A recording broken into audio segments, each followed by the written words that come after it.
Hello students and welcome back with our statistics chapter 1। आज हम पढ़ेंगे इसमें स्कोप ऑफ स्टैटिस्टिक्स। तो ये स्कोप 3 टाइप्स के हैं: nature of statistics, subject matter of statistics और लिमिटेशंस ऑफ स्टैटिस्टिक्स। इसके बाद थोड़ा सा और इम्पोर्टेंस रह जाएगी और हमारा ये चैप्टर फिनिश हो जाएगा। एक्चुअली वैसे तो ये सारा न्यूमेरिकल बेस है हमारा जो सब्जेक्ट है, बट स्टार्टिंग में थोड़ी सी थ्योरी भी होती है जो कि करनी बहुत ज़्यादा इंपॉर्टेंट है आप लोगों को। चलिए तो स्टार्ट करते हैं। जैसे पहला है नेचर ऑफ स्टैटिस्टिक्स। तो हमारे स्टैट्स का नेचर क्या होता है? Stats is both science as well as an art. Systematic studies numerical data in a systematic और scientific manner and an art statistics relate to the quantitative data to the real life problem. कि stats जो है वो हमारी science भी है और art भी है, दोनों ही है। कैसे है? जो साइंस होता है हमारा, मतलब हमारा जो स्टैट्स है वो science as well as art है। तो साइंस क्या होता है? ये इसमें सिस्टमैटिक या साइंटिफिक मेथड से डेटा को एनालाइज किया जाता है, ठीक है। तो इसलिए ये साइंस हो गया। बट आर्ट कैसे है? क्योंकि ये आर्ट इसलिए है क्योंकि हम इसे रियल लाइफ प्रॉब्लम्स पर भी बेस होती है। ये जैसे हम अनएम्प्लॉयमेंट देखते हैं या ये सारी चीज़ें, उसको एक डेटा एनालाइज करते हैं ना, तो ये क्या होता है? हमारा साइंस भी है और आर्ट भी है, ठीक। Next is subject matter of statistic. तो ये दो तरह का होता है, डिस्क्रिप्टिव स्टैट और इन्फरेंशियल।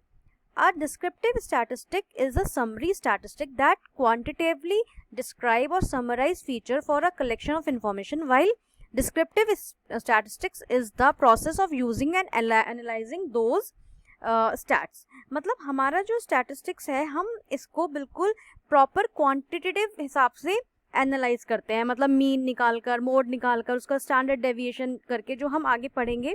तो ये इस तरह से इसके कुछ टेक्निक्स और मेथड्स हैं जिनके ऊपर हम इनको बेस हैं ये। और इन्फरेंशियल क्या होता है? It refers to all such methods by which conclusions are drawn relating to the universe और population on the basis of given sample. मतलब यूनिवर्स क्यों कहा गया है इसमें? अगर सपोज करो कि मुझे सिर्फ अपनी क्लास का ही एक डेटा इकट्ठा करना है, तो मैं उसे मतलब उनका ब्लड सैंपल इकट्ठा करना है, तो अपनी क्लास का, अब मेरी क्लास में चाहे 40 स्टूडेंट्स हैं, तो मैं उसको यूनिवर्स बोलूँगी कि ये वो तो मेरे लिए, अब जितना मुझे काम दिया गया वो तो मेरे लिए पूरा यूनिवर्स हो गया ना। तो इसलिए इसको पूरा यूनिवर्स बोला जाता है, जिसके बेसिस पर हम अपना डेटा एनालाइज करते हैं। क्लियर? नेक्स्ट है हमारा लिमिटेशंस। अब हर चीज़ में जो अच्छाइयाँ होती हैं तो कुछ लिमिटेशंस भी होती हैं।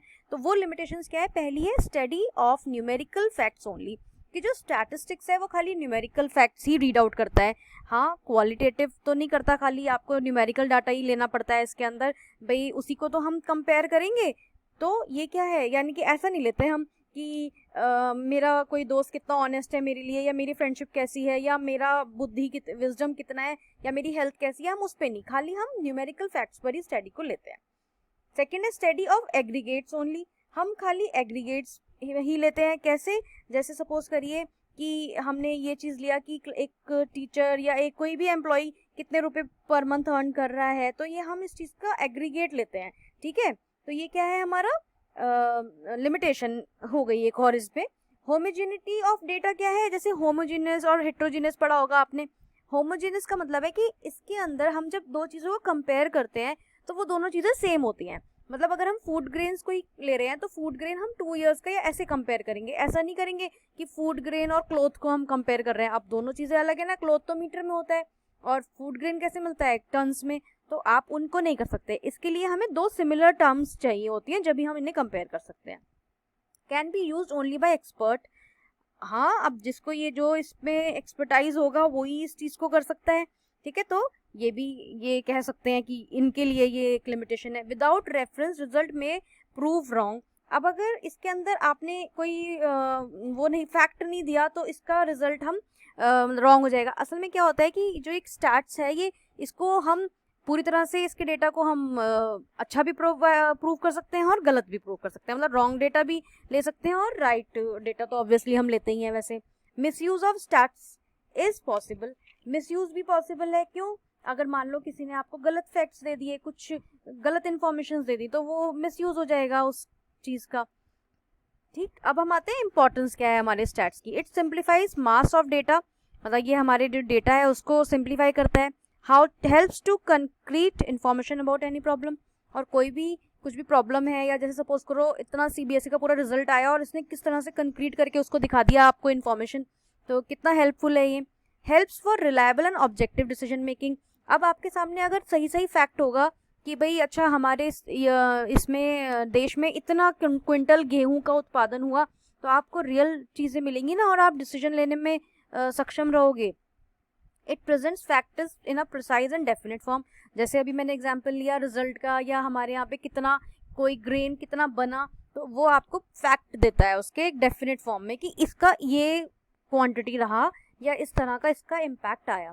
It facilitate comparison. अब हम कंपेयर कर सकते हैं, वो जैसे measure of central tendency and measure of dispersion, ये आप आगे पढ़ोगे, तो मतलब हम दो चीज़ों को कंपेयर भी इसके अंदर बहुत अच्छी तरह से कर सकते हैं, ठीक है। या एक साल को दूसरे पिछले साल से भी हम कंपेयर कर सकते हैं।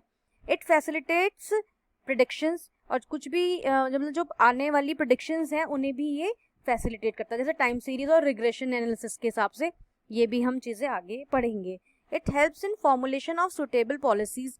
और अगर आपका जो डेटा है, जो स्टैट्स है, वो प्रॉपर आ रहा है, तो आगे की जो पॉलिसीज होती है उन्हें फॉर्मुलेट करने में ये बहुत ज़्यादा हेल्पफुल होता है, ठीक। तो ये हमने कुछ इसकी इंपॉर्टेंस पढ़ी, बहुत ही हल्की सी थी, आप आराम से इनको लर्न कर सकते हैं। तो हमारा ये फर्स्ट चैप्टर अब इसी के साथ यहाँ पे फिनिश हो गया है। तो आप इस चीज़ को नोट्स बनाएं और काम करें, फिर हम इसके बाद अपना सेकंड चैप्टर कवर करेंगे हमारी नेक्स्ट वीडियो से। Thank you so much.